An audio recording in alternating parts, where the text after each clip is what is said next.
Hi guys, welcome to our channel mister సిసింద్రి.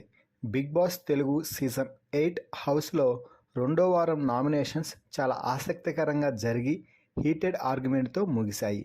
మొత్తం రెండో వారం బిగ్ బాస్ 8 మందిని నామినేషన్స్లోకి తీసుకురావడం అయితే జరిగింది. ఈ 8 మంది ఎవరు అంటే నిఖిల్, విష్ణుప్రియ, మణికంఠ, నైనిక, భాష, ఆదిత్య, సీత, పృథ్వీరాజ్. అయితే మొదటగా విష్ణుప్రియ ప్లేస్లో ప్రేరణ నామినేషన్స్లోకి రావడం అయితే జరిగింది.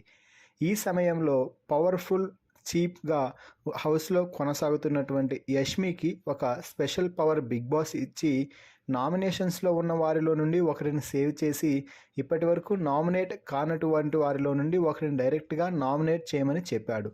దీనితో యష్మి వెంటనే ప్రేరణను నామినేషన్స్ నుండి తప్పించి ప్రేరణ ప్లేస్లో విష్ణుప్రియని నామినేషన్స్లోకి తోసేసింది. దీనితో విష్ణుప్రియ కూడా వరుసగా రెండో వారం నామినేషన్స్లోకి రావడం జరిగింది. ఇక ఇదిలా ఉంటే ఇప్పటి వరకు ఈ 8 మందిలో ఎవరికి ఎంత శాతం ఓటింగ్ జరిగింది, ఎవరు ఏ ప్లేస్లో ఉన్నారు అనేది ఇప్పుడు వివరంగా చూద్దాం.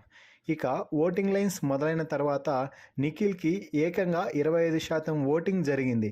నిఖిల్ టాప్లో దూసుకుపోతున్నాడని చెప్పవచ్చు. నిఖిల్కి హౌస్లో కొంచెం నెగిటివిటీ పెరగడంతో పాటు పాజిటివిటీ కూడా పెరగడంతో నిఖిల్కి ఓట్ల వర్షం కురుస్తుంది అని చెప్పవచ్చు. ఇక ఓటింగ్లో రెండో స్థానంలో కొనసాగుతుంది విష్ణుప్రియకి ఇప్పటి వరకు 22% ఓటింగ్ అయితే జరిగింది. సోనియా విష్ణుప్రియని టార్గెట్ చేయడం, విష్ణుప్రియ చాలా కూల్గా కామ్గా సోనియాకి ఆన్సర్ చేస్తుండడంతో విష్ణుప్రియకి భారీగా పాజిటివ్ ఓటింగ్ పెరగడం విశేషం. ఇక మూడో స్థానంలో మణికంఠ కొనసాగుతున్నాడు. మణికంఠకి ఇప్పటి వరకు 14% ఓటింగ్ అయితే జరిగింది. ఇక నాలుగో స్థానంలో నైనిక కొనసాగుతుంది. నైనికకి ఇప్పటి వరకు 10% ఓటింగ్ అయితే జరిగింది. ఇక ఐదో స్థానంలో శేఖర్ భాష కొనసాగుతున్నాడు. శేఖర్ భాష ఉత్తపుణ్యానికి నామినేషన్స్లోకి వచ్చాడు అని చెప్పవచ్చు. ఆదిత్య ఓం చేసిన ఒక చిన్న తప్పు కారణంగా భాష నామినేషన్స్లోకి రావడం జరిగింది. భాషకి ఇప్పటి వరకు 8% ఓటింగ్ అయితే జరిగింది. ఆ తర్వాత ఆరో స్థానంలో ఆదిత్య కొనసాగుతున్నాడు. ఆదిత్యకి ఇప్పటి వరకు 8% ఓటింగ్ అయితే జరిగింది. ఆదిత్య ఓంకి ఇంత తక్కువగా ఓటింగ్ జరగడం నిజంగా ఒక సంచలనం అని చెప్పవచ్చు. ఎందుకు అంటే ఆదిత్య నేనేదో టైటిల్తో బిగ్ బాస్ హౌస్ నుంచి బయటకు వెళ్తాను అన్న కాన్ఫిడెంట్లో ఇంట్లో కొనసాగుతున్నాడు.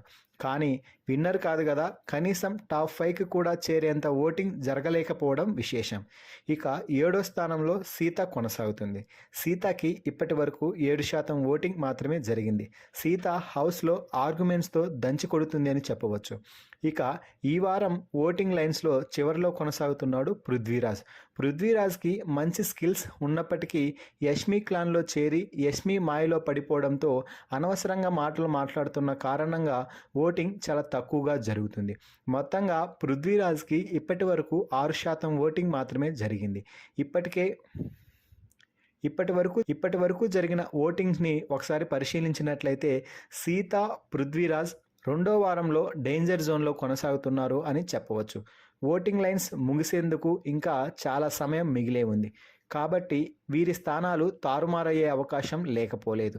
అయితే ఫైనల్గా ఈ ఓటింగ్ రిజల్ట్స్పై మీ అభిప్రాయాన్ని కామెంట్స్ రూపంలో తెలపండి.